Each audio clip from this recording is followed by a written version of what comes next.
নমস্কার, আমি বাবলি আর আপনারা দেখছেন বঙ্গ বাবলি ইউটিউব চ্যানেল। আপনাদের সকলকে বঙ্গ বাবলি ইউটিউব চ্যানেলে স্বাগত। চলে এসেছে আজকে নতুন ভিডিও নিয়ে। আজকের ভিডিও আইসিডিএস কেন্দ্রিক। ভিডিওটি ভালো লাগলে অবশ্যই লাইক করবেন, শেয়ার করবেন। ইউটিউব চ্যানেলে নতুন হয়ে থাকলে চ্যানেলটি সাবস্ক্রাইব করবেন। আইসিডিএস রিলেটেড ভিডিও এই চ্যানেলে আপনারা নিয়মিত পেয়ে যাবেন। চলুন আজকের ভিডিও শুরু করি।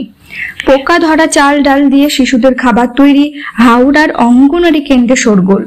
বেশ কয়েকদিন ধরে ওই অঙ্গনওয়াড়ি কেন্দ্রে পোকা ধরা চাল ডাল দিয়ে খাবার তৈরি করা হচ্ছে বলে অভিযোগ। শিশুরা ওই খাবার খেয়ে যে কোনো সময় অসুস্থ হয়ে পড়তে পারে বলে আশঙ্কা অভিভাবকদের। বস্তাবন্দি চাল এবং ডালে ঠিক করছে কালো পোকা, সেই চাল দিয়েই চলছে শিশুদের খাবার রান্না। এমনই ছবি দেখা গেল হাওড়ার চামড়াইলের দক্ষিণপাড়া এলাকার একটি অঙ্গনওয়াড়ি কেন্দ্রে। অভিযোগ পেয়ে ইতিমধ্যে তদন্ত শুরু করেছে জেলা প্রশাসন। গত কয়েক বছর ধরে ডোমজুড়ের চামড়াইল দক্ষিণপাড়া একটি ঘরের মধ্যে অঙ্গনওয়াড়ি কেন্দ্র চলছে। সেখানে 3 থেকে 6 বছরের শিশুদের পড়াশোনা, খেলাধুলার পাশাপাশি নিয়মিত খাবার দেওয়া হয়।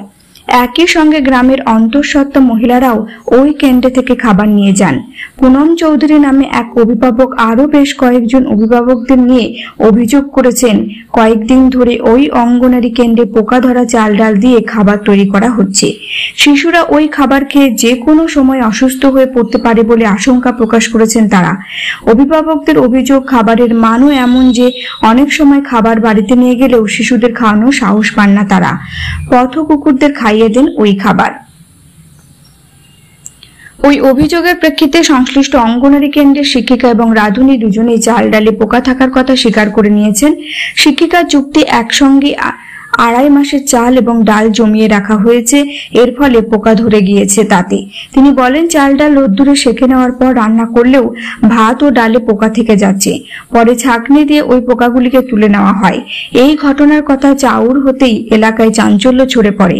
ডোমজুর ব্লকে চাইল্ড প্রজেক্ট ডেভেলপমেন্ট অফিসারের আধিকারিকরা খবর পেয়ে ঘটনাস্থলে যান। গোটা ঘটনা খতিয়ে দেখেন তারা। প্রকল্পের জন্য সুপারভাইজারের দায়িত্বে রয়েছেন বর্ণিকা নায়েক। তিনি বলেন, পুরনো স্টকের চাল ডালের পোকা ছিল, কেন তা শিশুদের খাবার তৈরিতে ব্যবহার করা হয়েছে সেটা জানতে শিক্ষা কেন্দ্রের শিক্ষিকাকে কারণ দর্শানোর নির্দেশ দেওয়া হয়েছে। এ ব্যাপারে তার গাফিলতি রয়েছে, তবে শিশুরা যাতে ভালো খাবার পায় তা দেখা হবে।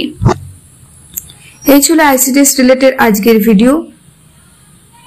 ইউটিউব চ্যানেলে নতুন হয়ে থাকলে চ্যানেলটি এখনো সাবস্ক্রাইব না করে থাকলে অবশ্যই চ্যানেলটি সাবস্ক্রাইব করুন।